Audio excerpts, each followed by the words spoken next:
Welcome to the Fantasy Football Healers Program, a show that is Dynasty Fantasy Football. I'm your host, Dustin Brown, and with me is my co host, Colton Palmer. And you can find us at FF Healers and at FF Captain 22 on Twitter X and also on YouTube.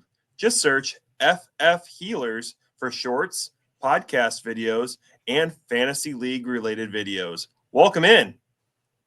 Welcome in, everybody, to another week of the off season, where things are pretty dead. We're at the point. This is everyone's kind of downtime, just actually getting to enjoy watching football and not stressing about whether your guys are going to score and whatnot. It's honestly a nice part of the season, but at the same time, go Bills. Go Bills indeed. The Vikings of the AFC. They've been there 4 times, but they just couldn't get it done, just like the Vikings. But unlike the Vikings, the Bills were there 4 years in a row back in the 90s and just couldn't get it done year after year after year after year. And this year in particular, I'm really rooting for the Bills. We had a professor, shout out to Louis Greenwald. He had recently passed away this past year. He's major Bills fan, and this would just be the year that the Bills would actually just go on and win it all, and we'd be just happy for him and happy for all the Bills Mafia. Yeah, no doubt.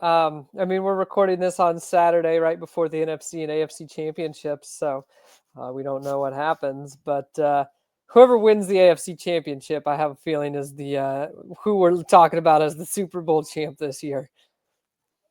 Yep. So we've got Kansas City and the Bills facing off just tomorrow. Mm-hmm. And then we've got Washington facing off against the Eagles in a division conference rival. Wild. Winner basically winner takes all. You go to the Super Bowl. This is the big dance. This is the championship for the AFC and the NFC. Do you have any takes going into it? Hopefully you bought Jaden Daniels prior to this because he is unobtainable now. It's impossible. You're never getting him. Indeed. And, Josh Allen, I think the Bills, they have a shot against Kansas City as long as the refs can stay out of it, in my opinion. If the refs stay out of it, they've got a very good shot. They've already beat them once in the regular season. And so there's a real good chance. Yep. I think Washington has a good chance against Eagles also because Jalen Hurts, he's coming off of a knee injury just last week. And they just seem like they're just giving the ball to Saquon. So if Washington can somehow stop Saquon, I think they've got a really big shot to win this game. Oh, absolutely. That offense is run through Saquon. We've seen it all season long. And so it is absolutely run through him. So if they can get him stopped and they make Jalen Hurts actually throw the ball, I have a feeling it's going to be a rough day for Eagles fans. So, Colton, on today's show, we're going to talk about the coaching carousel that is the NFL right now. That seems to be the only news that's coming out over this past entire week is just who ended up landing where. We're going to touch on that here as part of our news segment. And then we also need to start to dive into the 2025 rookie players and just kind of see, let's just scratch the surface and see, who are the players we need to be looking at because the Shrine Bowl's this week. And we also got the Senior Bowl coming up. And then that'll kind of lead us on into the NFL Super Bowl and then the NFL Combine. So we've got a lot to take care of here today. So let's get her going.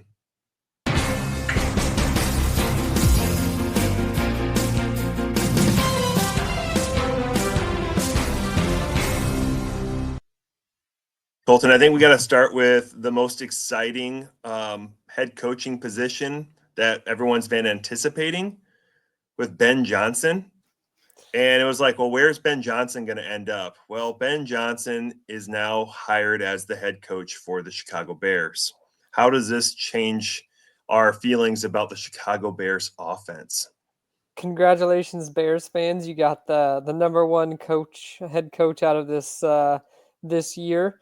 It's awesome to see what he did in Detroit, and it's interesting. It's going to be interesting to see how Detroit's offense responds. Is what I'm more interested in, more than anything. Dan Campbell, I believe was a tight end, so he kind of has an offensive mind. But I mean, the real mastermind was Ben Johnson. So it'll be interesting to see how they respond. The Bears, you're just hoping that he continues what he did in Detroit. He's able to work with Caleb Williams, bring him up to speed, create a playbook that works for Caleb Williams in this Bears offense. So you're really hoping that he works out not just as an offensive coordinator, but as a head coach and kind of gets them on the right ball. It's tough to say because we've seen the Bears mess up the head coach gig time after time. And so, we're hoping finally that it's actually right and we can have some very, very usable assets on this team. So Dan Campbell walks in this week and he's looking around and there's the meme of Will Smith from the Fresh Prince of Bel-Air in an empty room and he's the only one just standing in the room. We've also seen that the Jets have hired the Lions defensive coordinator. Aaron Glenn is now the head coach for the Jets. Yeah, he's losing all of his people. I mean, this is how Sean McVay feels pretty much every year in and year out. He creates these guys, and there's a tree, and now we have the Dan Campbell coaching tree, which is just wild to say, man. Well, now they just news broke not too long ago here, just today, that the Lions did promote their linebacker coach. Kelvin Shepard is now the defensive coordinator. The Lions are still looking for an offensive coordinator. Are they going to get Mike McCarthy or Doug Peterson? There's not a whole lot of offensive coordinating positions that are still alive out there. Yeah, I don't, Your face is priceless, Colton. I don't like either one of those. No, they're awful. I mean, there's some bad blood going on down in Tampa that I'm sure we'll get to at some point with Liam Cohen. So maybe they can convince him to slide on up there because that's ugly. Well, Liam Cohen of the Bucks is now the head coach for the Jaguars. Oh, He did had he finally stepped get signed? out and said that Liam initially said he was not going to be the head coach, but as the baller that he is, he must have walked right back in, just like George Costanza, and said, "I'm not really fired. I'm not really. Actually, I'm taking the position." So yeah, Liam Cohen's actually the offensive coordinator now I'm sorry, the head coach now for the Jaguars. I didn't even see this news break today. Oh my goodness. Yeah, there was bad blood. I mean, yeah, he said he was going to stay as the offensive coordinator, and then apparently he just was supposed to show up to sign everything and didn't show up. And his agent was saying how he was just attending some personal matters. And I think it like 4 or 5 hours went by, and they're like, "Okay, is he coming?" And they're like, "Oh well, he's still doing the personal matter stuff, but he's going to look into maybe the Jaguar stuff again," when he was already in the Jaguars building. So wild, Yep. man. Kevin O'Connell did sign a multi-year deal for the Vikings, so don't have anything to worry about there. Josh McDaniels is now the offensive coordinator for the Patriots, and so they're really starting to fill the needs. And I think their entire room is full now with the Patriots, so they're starting to make some things happen. Third time's the charm, man. Bring him back for a third go around. So, They must um, really like him. I mean, they have to. He was a terrible head coach, but he wasn't. He was a pretty good offensive coordinator. So I think that's his role, and where he just kind of needs to stick with it. So not a bad idea. I think you bring up a good point that a lot of times these coaches that keep going up and up and up and up, and then eventually, they go from a coordinator to a head coach. And we find that a lot of times they just can't make it as a head coach. They just can't really pull the whole team together and look at the defense, bring the offense and the special teams and the drafting and putting it all together. But a lot of times they were a really good coordinator or they were a good assistant coach. And so Josh McDaniels now goes back to a position that he's more familiar with, with a team that he's more familiar with, and with a team that's starting to ascend. And so I really like what the Patriots are doing. Yeah, it just it makes those Drake May shares that I've got look better and better, man. Keep trying to buy him. Just seems like he's one of those guys. It's becoming untouchable. Also, unless you like really go uncomfortable with your own picks that way. Yeah, I mean, an overpay today could be an underpay tomorrow. So if you're True. tossing out anything, just start tossing them. Well, I think I told you earlier in the season I tried doing Caleb Williams in a second for May and a first, and that got rejected. Wild, man. People Yeah. love him, and And that I was like what before they the do. season really got too far underway. Let's see. Oh, Robert Saleh is now the defensive coordinator for the 49ers. Again, he may not have been a good head coach, but he was an excellent defensive coordinator. Yeah, I mean the Jets had a solid defense both times he was there, and the fact that he was just let go because of the whole beef with Aaron Rodgers, I think would going to be a huge mistake on New York's part and a massive win there in San Francisco. So I got only just two more coaches that I can come up with. One of which is Pete Carroll is now the head coach for the Raiders. I guess there goes my thoughts of Sanders being the head coach, but maybe he'll be the offensive coordinator. Yeah, just it was kind of an out of the blue signing. I wasn't expecting this one really. I like Pete Carroll a lot though. I mean, and this is kind of what the Raiders honestly needed. So I think it's a really good signing for them. They needed a culture change. They needed a shock to the system. And I think Pete Carroll has the capability to kind of turn this franchise around. Everybody in Seattle that always plays for Seattle, they're like, I would run through a wall for that man. Like I would actually die for Pete Carroll. Like he is a good head coach. He's a good guy that is loved by his players, and I think this is what the Raiders need is someone that's experienced, that's able to switch up the locker room, and kind of get things on the back, like right on the right track. And I think Pete Carroll can knock this out for them. He's definitely a player's coach, and there's so many rumors that are already swirling about them bringing in Russell Wilson. And then I've also heard rumors of them going out and getting Metcalf and adding him to the Raiders, which would be fantastic for the Metcalf part. Yeah, that would definitely be a plus. I mean, They I have no don't receivers. I don't see them going and getting Russell Wilson. Pete Carroll was still there when they got rid of Russell Wilson. And he was okay with it. He They was were like, yeah. blaming each other. He's like, we know exactly what Russell Wilson is. You can have him for all of that. Awesome. So I don't see that coming true, but potentially, some of his old Tyler Lockett could be a free agent this offseason. They can save money with him. So I could see the Raiders going and snagging Lockett up. And finally, last and maybe least, Colton, the Cowboys have signed a head coach. Brian Schottenheimer is now the head coach for the Cowboys, an internal hire. And then they also went out and they decided to pick up Matt Eberflus, defensive coordinator. I don't know what the Cowboys are doing, man.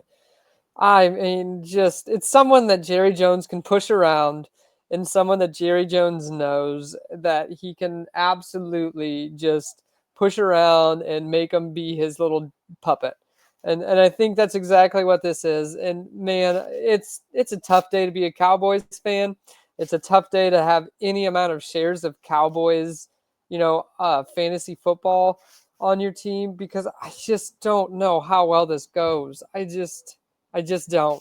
I don't know much about him though, which is the other part. So it's like maybe he's going to be great, and I just don't know because I know nothing about him. But I mean, it's just tough to swallow. I'm pretty sure his dad was a head coach. I'd have to look him up to really remember. Schottenheimer is. It sounds like a very strong name that's been within the NFL for some time, and I just can't think about that on top of my head.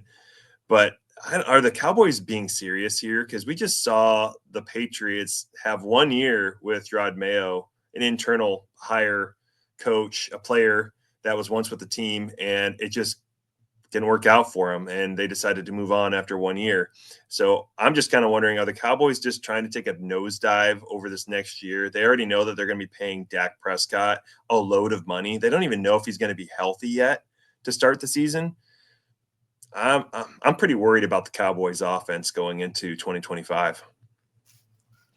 Big concerns. An unknown, unestablished head coach walking in. Yeah, like you said, Dak Prescott, they're paying. But the problem is, Jerry Jones wants to see a Super Bowl in his lifetime. He's running out of years, man. He's getting up there. So if this is their idea of going all in once again, I mean, it's just just wild to me to see what they're doing in that organization. Used to be so well ran, and now it's just they're just losing grips of it. So Colton, I just did a quick search here. So Schottenheimer's father, Marty Schottenheimer, spent over 2 decades as an NFL coach across four different teams, and I guess he was Brian's promotion makes him and his father the ninth father-son head coach duo in NFL history. Interesting. Well, maybe he's got a little magic in there with who his dad is, and maybe he knows some things. But man, it's just that's taking a big shot on a team that could be good. I mean, we saw them be good down the stretch at the end of the year here, and I mean that's just high risk, high reward. I guess you got to risk it for the biscuit sometimes. But man, wild stuff there. Who's your daddy and what does he do?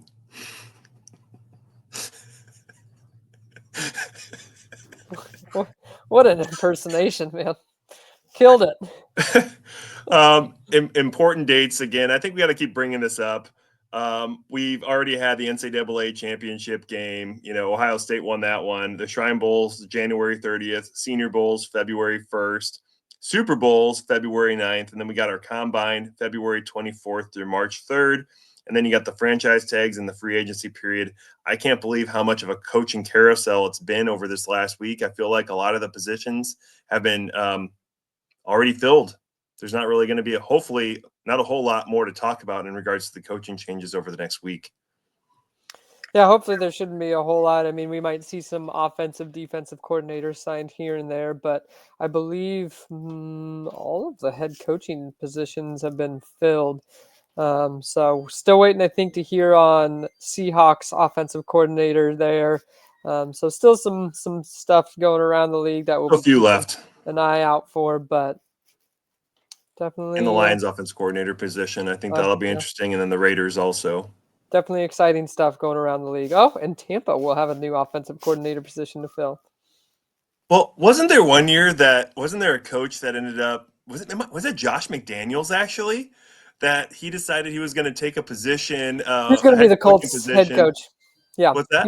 he's going to be the Colts head coach, and then backed out last second and became the back to the Patriots offensive coordinator. Offensive coordinator. I think that was the year after Andrew Luck played the preseason and then decided to retire, like the week 3 of the preseason, because there's still 4 weeks at that time.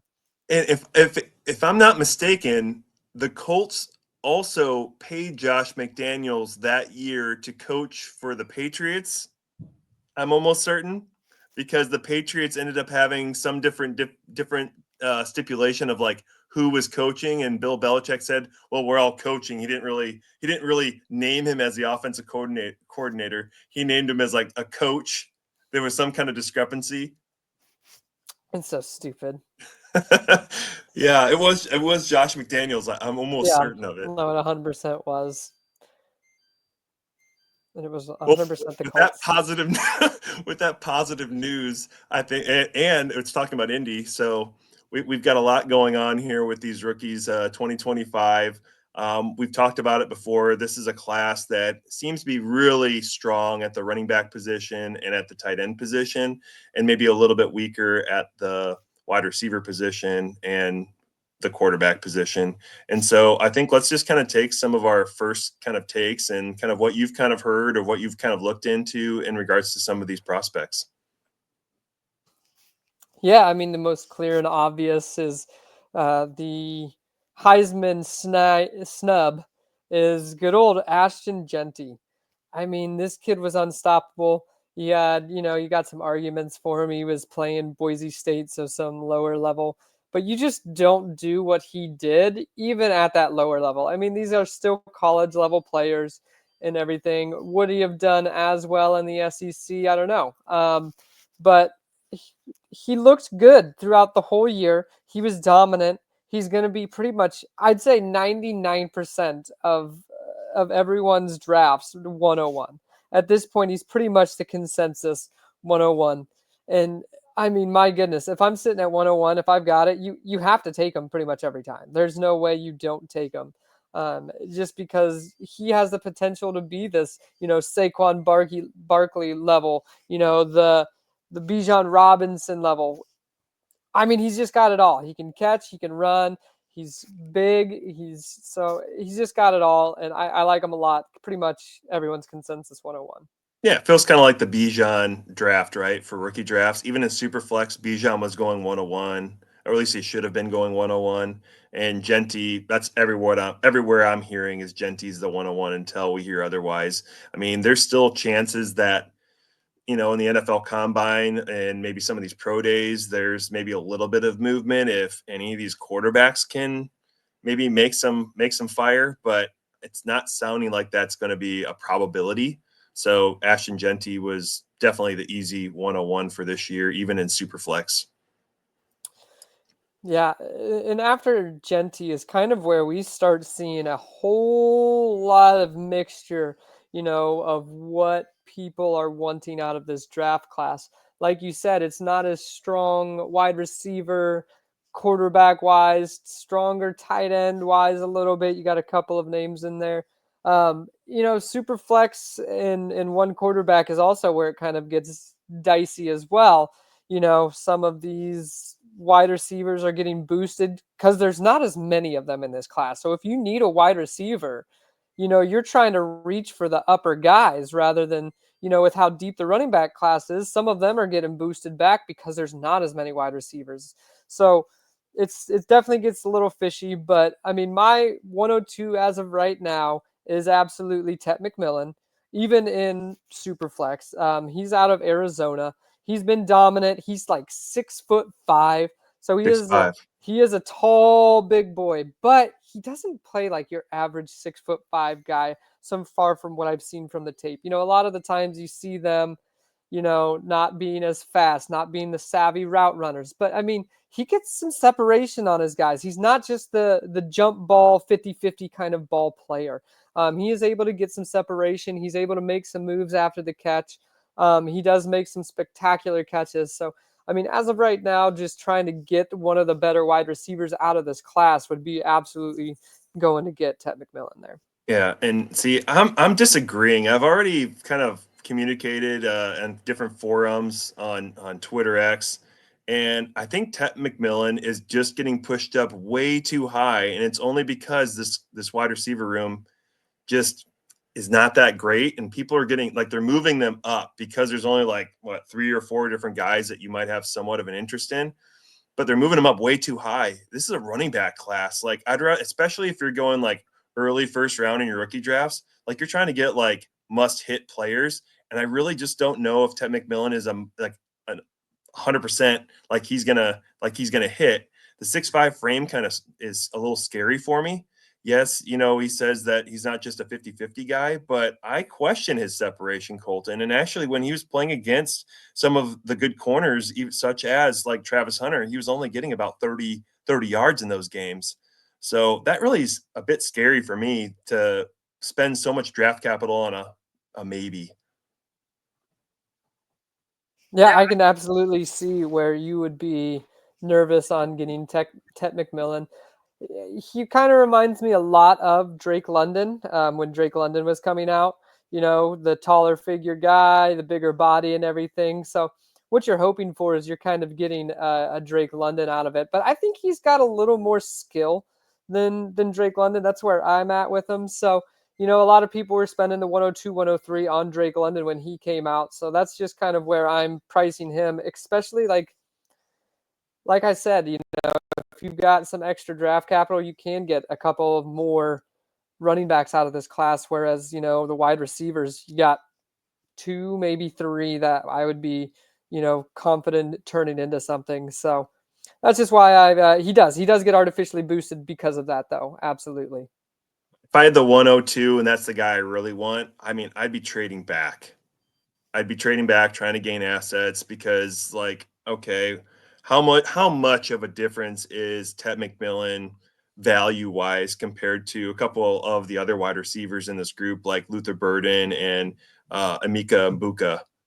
I mean, I really don't see that there's a huge gap between these guys. And I feel like if you had the 102 and you're like, oh, I must get one of these wide receivers because I don't trust the quarterback position and I'm kind of in question, or maybe I'm waiting to get the running backs maybe in the round two. Um, I just don't know. I just don't know about this Ted McMillan. Yeah, definitely some big question marks around him.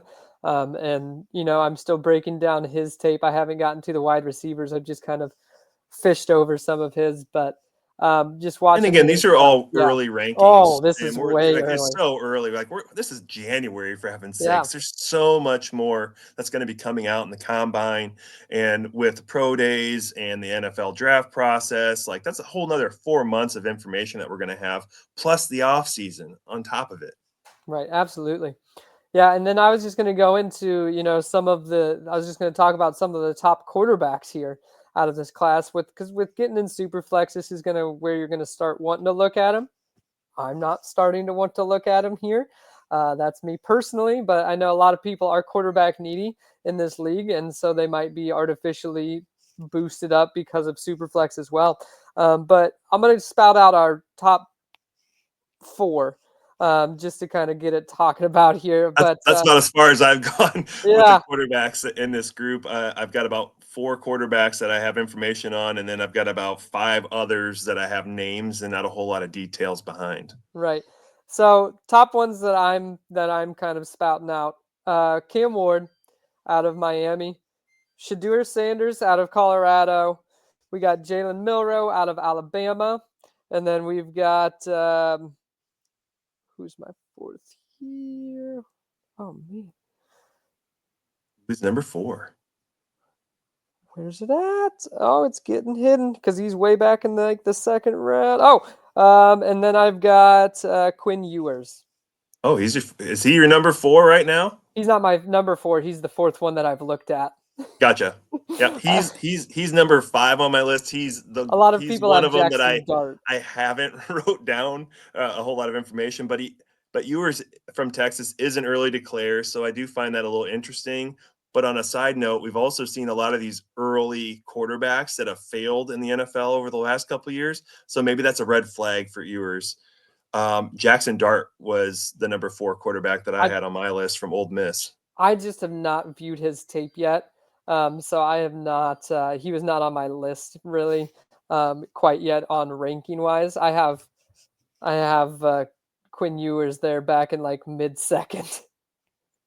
So he Yeah, I think is, he's yeah, projected to be like a mid second rookie pick or mid second NFL draft pick. mid second rookie. Okay. That's Which could end up being a value. We saw that this year with uh, Atlanta's quarterback. I'm Michael blanking. Penix. Penix, thank you. Michael Penix. Could become a value. Yeah. I mean, really, to me, the top two are kind of where I would be if I'm looking to get a quarterback. I'm taking a shot on Cam Ward or Shadur Sanders. Cam Ward being the number one, obviously transferred to Miami this year and really kind of ran away with it at the beginning, and then just kind of petered off towards the end. Miami was seen as like a real big threat, and then towards that back half of the season, things kind of started going down a little bit more for him, but he was able to kind of turn it around. He looked good. He had a little rushing upside. Like he is athletic. He is able to move and get some rushing if need to. But he's seen as a pocket passer, which is the crazy part. I mean, he really does have a big, nice pocket presence. He gets the ball out quick. He's good. He's accurate. But the thing he never added, I mean, he's able to run or scramble if he needs to, but he could do it so much more with how athletic he is my big thought on him. And sometimes Cam Ward gets in trouble with playing hero ball. He holds onto the ball a little too long, and that's where it can result in some sacks. And, the offensive line has to hold up a lot longer. He needs to kind of speed up some of the processing of the defenses. But overall, I think he averaged about 67% completion rate. He still had over 4,000 yards this year, 39 touchdowns, 7 interceptions, and 4 rushing touchdowns. And then in 23, again, that 67% completion percentage. Um, it ranked, or it set a program mark for the season for Miami. So he was making some records for season, single season records even also for the passing yards along with the touchdowns. So he's a special talent, but he was a 0-star recruit. You know, he was kind of a grinder, kind of had to build himself up, which is interesting, I think, in regards to the NFL. And he is a fifth-year passer for the Miami team. So again, he's got the experience. We saw Bo Nix with 5 or 6 years of experience and how well he's played here with the Broncos. So maybe NFL teams are going to value that experience now going into the NFL draft. Yeah, absolutely. Definitely could. We've seen these more experienced college quarterbacks come out and be more pro ready than the ones that are or the early declare at that quarterback position. But at my number two, I've got Shadur Sanders out of Colorado. Obviously, Deion Sanders' son, that they will not be paired together in the NFL, which I think is what's best for him, Are you uh, sure? unless New York. He, Sanders could still be the offensive coordinator for the Raiders, Could and the be, Raiders but could certainly move up in the draft. I mean, unless there's a surprise firing of what's his name at the New York Giants, I don't think it's happening. I don't think so. Yeah, that's what I'm saying. I think I they're mean, going it for Darnold. I could think the be Giants are going Darnold. they could be reunited, offensive coordinator and whatnot, but it won't be head coach and son anymore. But had a productive year, 74% completion percentage, 4,100 yards, 37 touchdowns. He doesn't do much on the ground. Once again, he is more athletic than kind of what he does rushing wise. He's able to do it. He just doesn't do it very often. And he's once again a pass or a pocket passer. So a pretty true pocket passer too. I mean, he'll get a little bit and scramble around, but he does not do it super often. Yeah, he had a higher percentage of completion of passes this year, 74%, like you said, and then 23 at 69%. Still both higher than Cam Ward. But both years he did rush for 4 touchdowns, the same as Cam Ward had. So I find that interesting. And then 2 years before he was with Colorado, he was with Jackson State before transferring. So another quarterback with experience. And my understanding is Deion Sanders was his coach with Jackson State, and then he also coached him with Colorado. I think he coached him all 4 years, right? Yeah, I believe he did. The one thing about I will say about Shadur Sanders is he is a diva. Um, there's been a lot of stuff surrounding him, and how he acts on the field, really, and off of it. Big diva, just kind of like his dad Dion and everything. Likes to make a show. Um, he did in a. He's not much of a leader, I'd say, too. In like an interview after one of the games, he completely called out his offensive line, just like, why'd you guys lose? He's like, yeah, because they sucked, basically. And I'm like, that's just something you cannot do as an NFL quarterback. You cannot be You doing that can't do stuff. that if you're going to be the captain of the team. And he is gonna have to kind of clean that up. I'm sure he's capable of it. But I mean, it's hard to judge his rushing yards off of this too, because this year it's -50 technically, because college counts College. sacks as negative yardage. So I mean, his offensive line was pretty bad. He wasn't lying in that interview, but you still can't be saying it. So he did get taken down quite a few times, but he's definitely my number two in this quarterback class. Yep. And then we got Jalen Milrow of Alabama.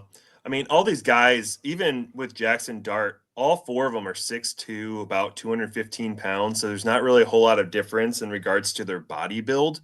But the difference here with Jalen Milrow is that he's got that rushing upside, which I think is interesting in regards to fantasy football.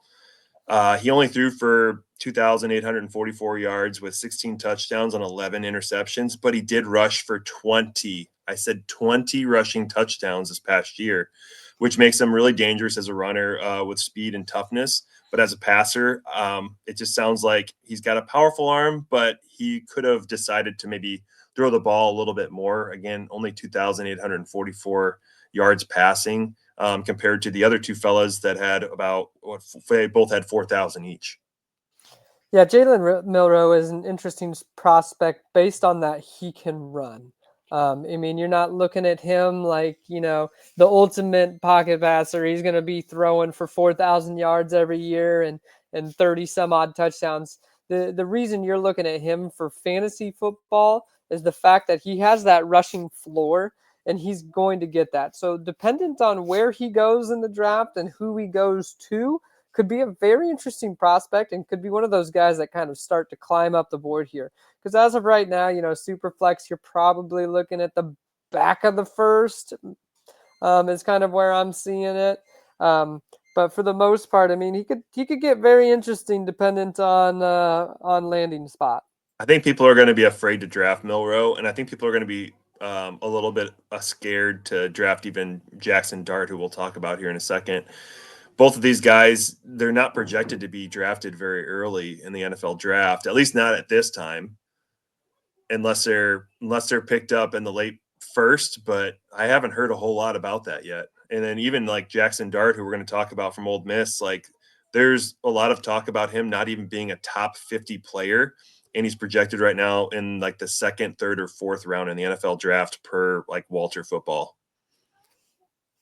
Yeah, like I said, I haven't broken down Jackson Dart yet. I haven't watched much video, so I'll let you kind of talk about him here. So with Jackson Dart, he had 69% of his passes also completed, 4,279 yards with 29 touchdowns and 6 interceptions. And there's a lot of team sources that feel that Dart is instinctive, tough, and competitive, but they worry about his pocket presence, and he's kind of reckless with the ball. They feel that he should throw more, you know, what am I saying here? They said they basically feel like that he needs to throw more, but it could result in more of a larger interception total than what he had. And there's some people that are comparing him even to like Gardner Minshew, and that's the Walter Football information that I ended up reading off for you there. Like Gardner Minshew, the man's a god. Then, love some Gardner Minshew. You know, hey, he I had a just lot of magic, I and like I him think for the Jackson looks, man. Yeah, I just think he's an interesting prospect, and his name keeps getting brought up in a lot of the podcasts that I'm listening to. And I keep just trying to write down a little bit here and there. I've got some people that are saying, is he a top 15 player? Maybe he's a quarterback 2 of the class. Maybe he's a quarterback 3 of the class. And, they're kind of talking about the Shrine Bowl and the Senior Bowl here coming up that, we really need to watch out for this fella. So maybe we'll know a little bit more at the end of the week. Yeah, I mean, he is coming from Ole Miss, so that SEC play. So he is going up against some tougher defenses there. Added 495 yards on the ground rushing, so he's got that capability, which you like to see, just like as a nice little floor. So definitely an interesting name to keep a lookout for. Quinn Ewers. Like I said it last year, I believe, when we were talking about some of the rookies. You know, Quinn Ewers could have been a lot better. Like some of the wide receiver work we saw out of Xavier Worthy and Adonai Mitchell could have been a lot better if Quinn Ewers was just more accurate and just a better passer. I'm not a big fan of Quinn Ewers.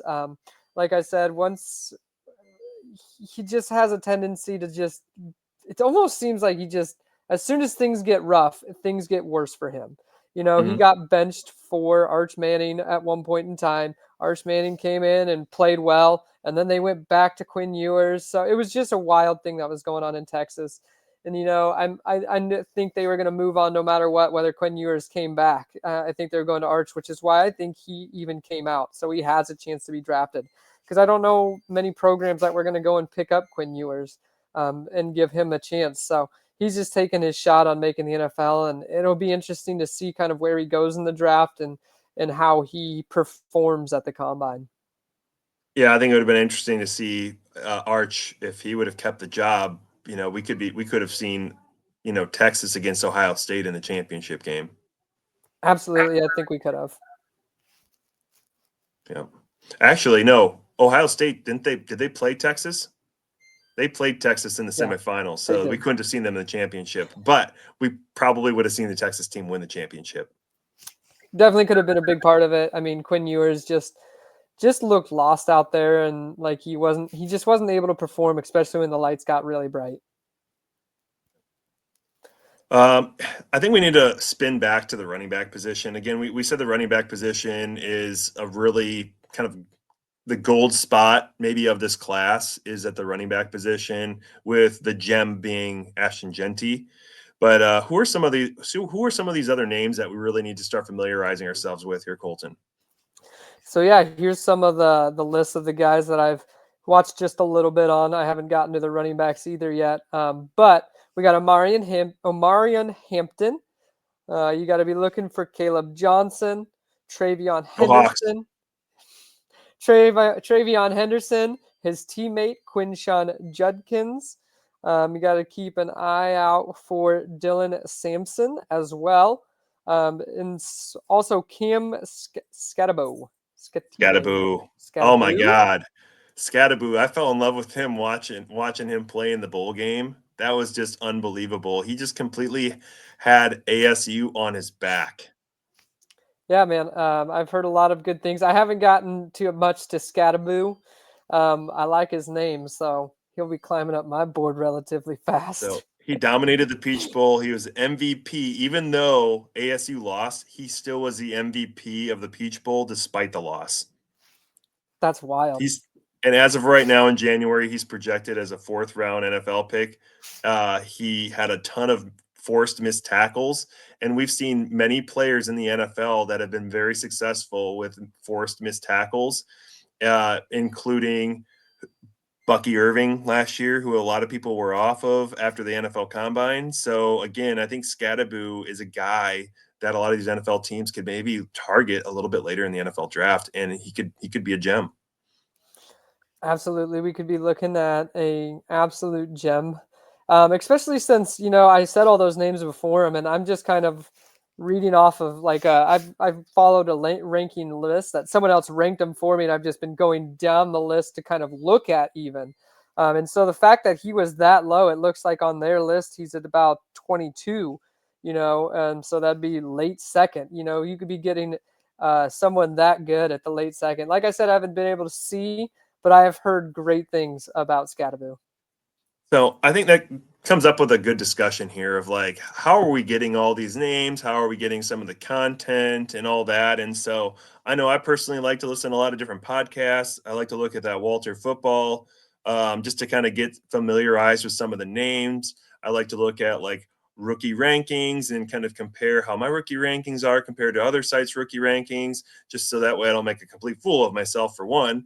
And then also, again, just to kind of familiarize myself again, like, who are the players that we should be at least knowing going into the NFL draft and into our rookie draft? And even if I'm not one that's as high as some of these other sites are and some of these other players, well, at least I know that going into the rookie drafts, so that way I can plan accordingly of like what spots do I want to trade back in on and what spots do I want to trade back on, because I like tier based, even more so than some of the rookie rankings. Like this guy is definitely number one, and this guy's definitely number two or three or four. Looking in tiers is always a good idea, especially when you're looking for value in in the NFL rookie drafts. Yeah, I mean, my basic approach, like you, I listen to a lot of other podcasts as well. I follow a lot of like the pros on Twitter and X. So I follow a lot of people on there, keeping up to date.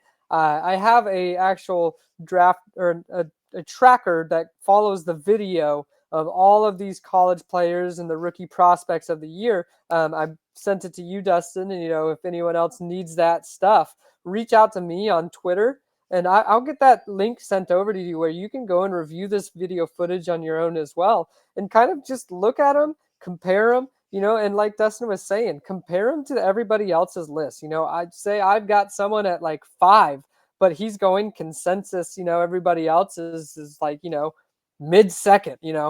I like this guy a heck of a lot more. Maybe I need to go back and rewatch and see what everyone else is seeing. Maybe I'm just kind of blind to something else and listening to what they're saying and see if I can see it now. Or maybe I'm looking at, someone that I can get later on that I really, really like. So just comparing, contrasting, like what everyone else is saying to what your own beliefs are is a huge thing and a good way to get a leg up and find some of these guys that you like more cheaper. Well, and again, initially, I was with you, like with Ted McMillan, being wide receiver one in this class. And then, I just keep hearing every site say that Ted McMillan, Ted McMillan, Ted McMillan. And it's like, it hasn't been that long ago, Colton, when everyone was thinking Enkil Harry was the number one wide receiver in the class. and everyone was drafting him over AJ Brown. And it's like, sometimes you got to go against the grain a little bit, or maybe kind of question, like, is he really the number one wide receiver? And if he is, like, how big of a gap is he from some of the other players in the class? Like, I don't know, like, Marvin Harrison Jr. Everyone's like, Marvin Harrison, Marvin Harrison, Marvin Harrison. There's nobody up there by him. And then it's like, I like Neighbors a little bit more. And then next thing you know, you hear a few other people that are like, oh, you know what? Neighbors is kind of interesting. And then it's like, wow, but there's not really much of a gap between those two, but there's a chasm, maybe after Roma Dunze, for instance, because even Rome I saw up there in last year's 2024 class, it was just those top three, and then it was just like everybody else. But now I'm just hearing Tet McMillan and everybody else, and I'm like, I don't know about that. Yeah, I couldn't agree more. I mean, just and especially getting those feelings, and and just following through with it. Trust your gut. Sometimes it works out better. When we first started Dynasty football together, I was able to draft Cooper Cup because I just had a good feeling about the guy, and I got him in the early or late second or mid second. And just because I had a good feeling about it, I was like, I kind of like this guy. He was from a lower school, but I thought he had some character and some good traits that I liked, and I was able to snag him, and look what he turned into. But So definitely something to think about. So going back to the running backs here again with Ashton Genty again being the consensus 101, I find it interesting, what the NFL is going to end up doing. For the last few years, everyone was saying, well, the NFL teams that draft these these running backs in the first round, they're really stupid because they can get the running backs later on while they can get their quarterbacks, their edge, their linemen and things like that are really the cornerstones that you need for a team to develop in the first round. And now here we are again, just a few years later.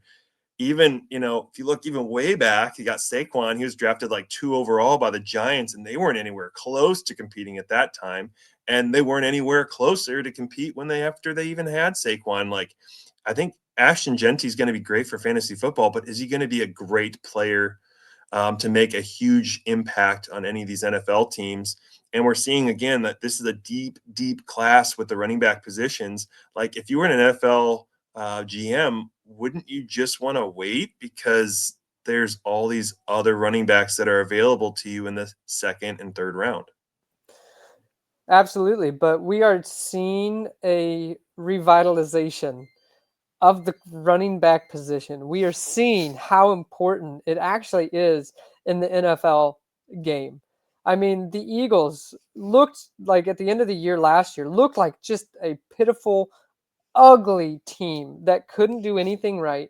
Sure, they made an offensive coordinator change, but a big key to that has been Saquon Barkley. If they could run the ball with Saquon Barkley every single play, they absolutely would. I mean, he has absolutely brought that team back to life. He has been the heart of that team. You know, Baltimore Ravens. Derrick Henry coming over to the Baltimore Ravens has been the life of that team once again. So the good teams we are seeing have the good running backs in it. And so the fact that they're bringing some life back to the position, which we thought was, dead, everyone's kind of discounting them, counting them out. We just need to make sure that we aren't counting them out as well just because of that.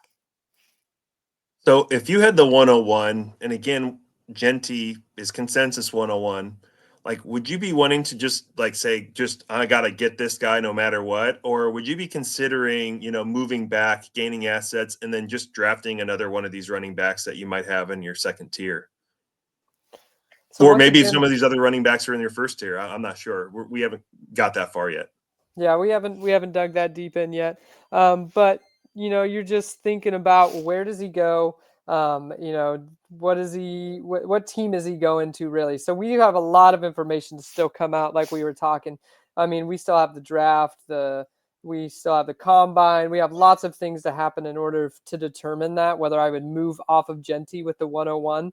But I've been a big person that says, situation can change, talent doesn't. So um, I think he's a huge talent, and I don't know if I can move off of him in this draft class. dependent on where he lands. But if some other information comes out and I start to like these other guys a little bit more up the draft board, maybe we could talk about it down the road. But as of right now, I could not foresee myself moving off of him. That'll be definitely something that we need to continue to stay tuned on is, again, what do we do with the 101? What do we do with the 102? Some of these other running backs you've touched on, like Hampton and Johnston, Henderson, Judkins, I think they're all very interesting names, and they definitely should be on the higher echelon in this running back class. I think the interesting debate will be, which Ohio State running back are you more interested in? We saw Judkins completely blow up in the championship game, 3 touchdowns in like the first half. Yeah, I mean, a lot of people to begin with, they were higher on Henderson over Judkins, and I think I'm kind of the opposite. I like Judkins. He's been at Ohio State for a while now. Travion Henderson was or no, sorry, Judkins was the transfer in, wasn't he? Judkins was a transfer. Judkins was Henderson has newer been in. there, and Okay. Henderson, he would have been the number one RB going into 2024, but he decided to go back to Ohio State. Yeah, decided to go back because he wanted to beat Michigan. That was his whole purpose. So good for him. But I don't know. I like Judkins a lot too. But Henderson does. He seems like the more elusive back. He's the speedster that we've seen really come out. So I mean, breaking down tape on them, I haven't had a chance to do it as well. Been very busy, man. Yeah, they both looked pretty But they explosive. both look good. I think my edge goes to Henderson, but I got to tell you, my eyes were opened after watching Judkins play. I didn't realize how big he was because on the field, he looked like a receiver. Um, he just looked like a receiver to me at 5'11, 210. His play reminded me a lot of Gibbs. But Yeah. if he's 210 pounds, he's a heavier version of Gibbs. Yeah, a heavier version of Gibbs, and yeah, he's got some power to him. It'll be interesting to see what their numbers are at the combine, where he comes in. Because college likes to fib it. So if he's maybe he's really 5'9", 5'10", 200, 195. We'll see where he ends up weight wise. He looks slight. He looks But small. yeah, he doesn't look quite near as big as 211. So we'll kind of see with the combine and what his numbers are looking like. But I do like both of them. I think Henderson's going to be the bigger back of the two, but again, as you said, they're both explosive. I could see. I mean, I've seen questions of even Judkins getting pushed up to the first round of the NFL draft. I've seen Henderson going in like the second round potentially. That was one of the reasons why he ended up going back to school, was to see if he'd have a higher grade going into this NFL draft in 2025 compared to last year. But there's a lot of running back needy teams right now, and we just saw the 2024 class completely flop. So again, and now we're talking about the NFL drafting running backs now again in the first round, and there's a line of teams at the beginning part of the second round that are very running back needy. So there's going to be a lot of running backs that are going to get picked within the first 2 days in the NFL draft, and it's going to be so awesome for fantasy football. Yeah, it'll also be interesting to kind of get into their numbers of what they did this season and everything.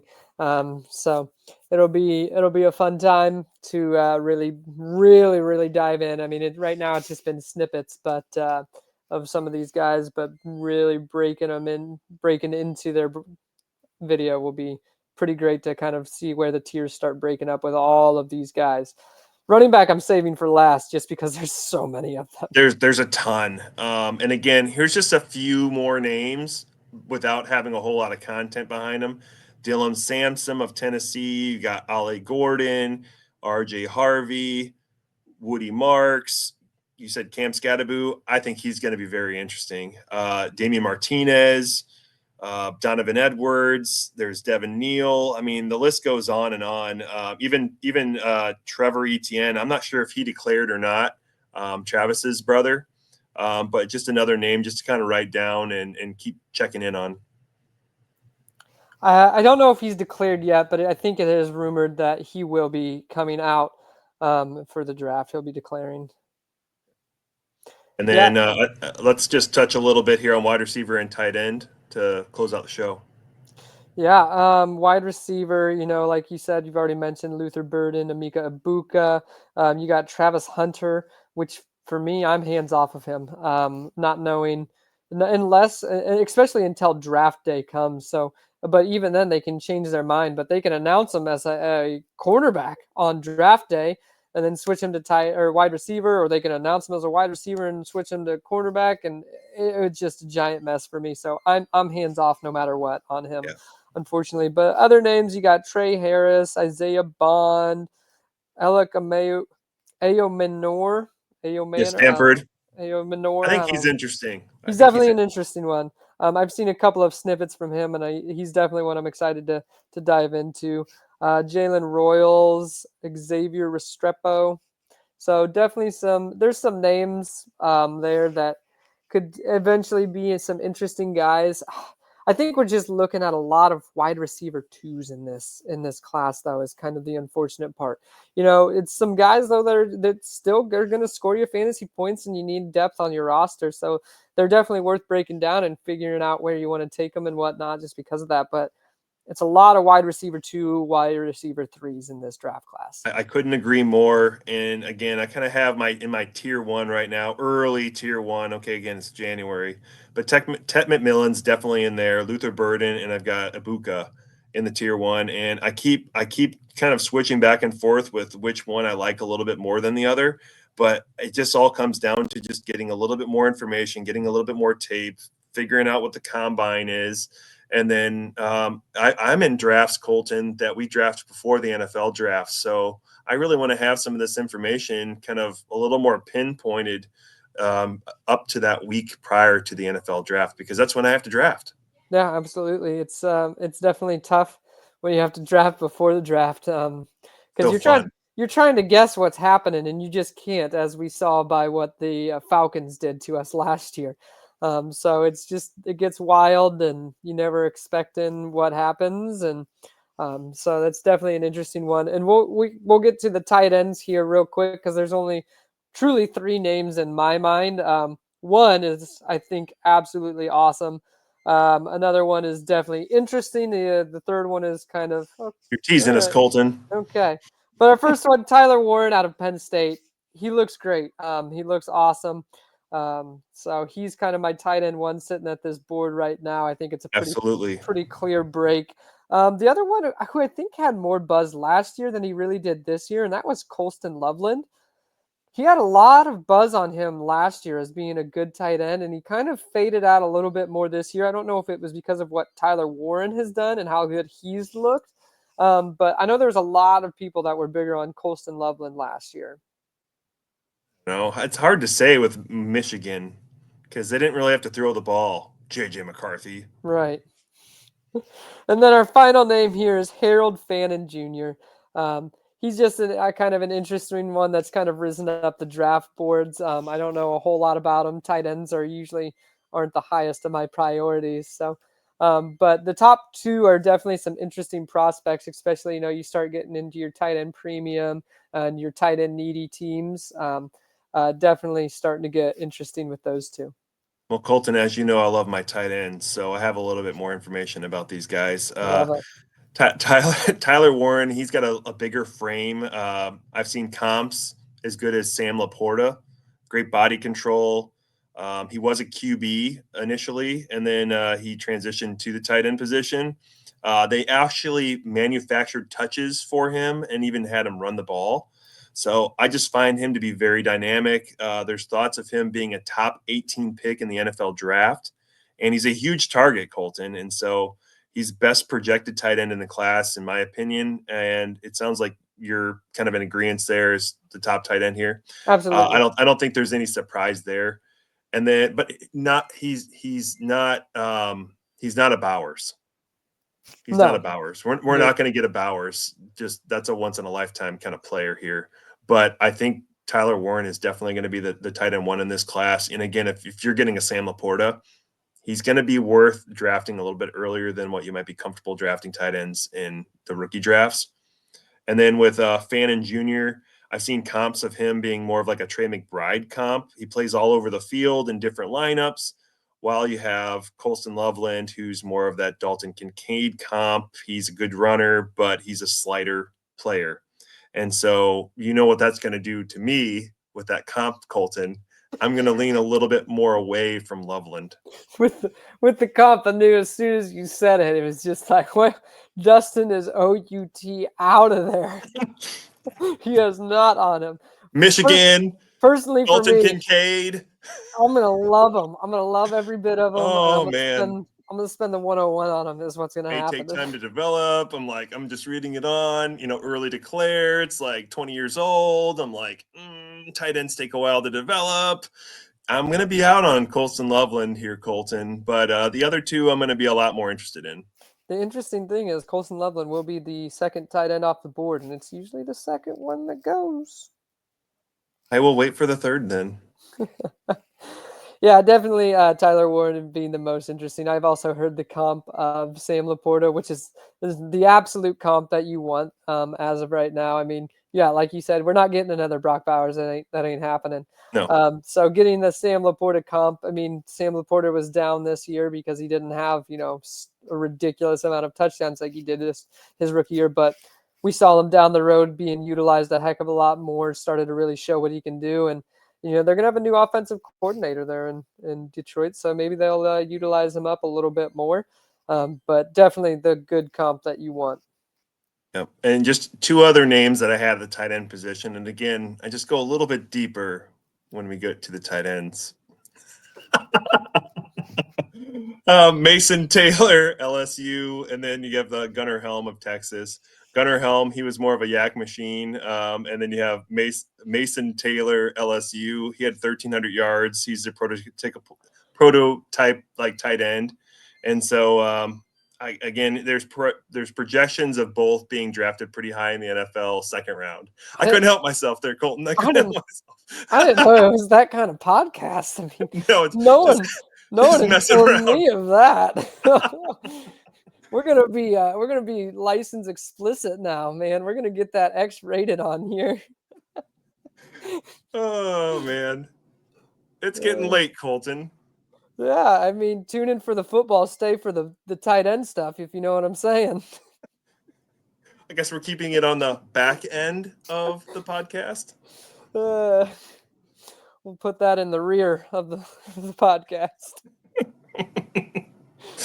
Oh man, but going forward with these podcasts here, Colton, we're going to have a lot more content going forward, and we'll have a lot more kind of news and notes to break down. We're going to have more combine information to come. We got Senior Bowl, Shrine Bowl. And again, just kind of stay tuned here with the program. If you enjoy our show, please don't forget to hit the like and subscribe button. Follow us at FF Healers and at FF Captain 22 on Twitter X. Follow and like us on YouTube. Look at FF Healers, and feel free, reach out to us, communicate to us, let us know what you want to know about these players. Who do you want us to spend a little bit more time kind of digging in, regardless of looking at stats, looking at some of the videos? And we're here for you. We're here to entertain. We're here to give you the knowledge that you need to dominate your dynasty fantasy football leagues. And with that, Colton, that's the show. Yeah, I'm just gonna nip it in the butt here. I had to.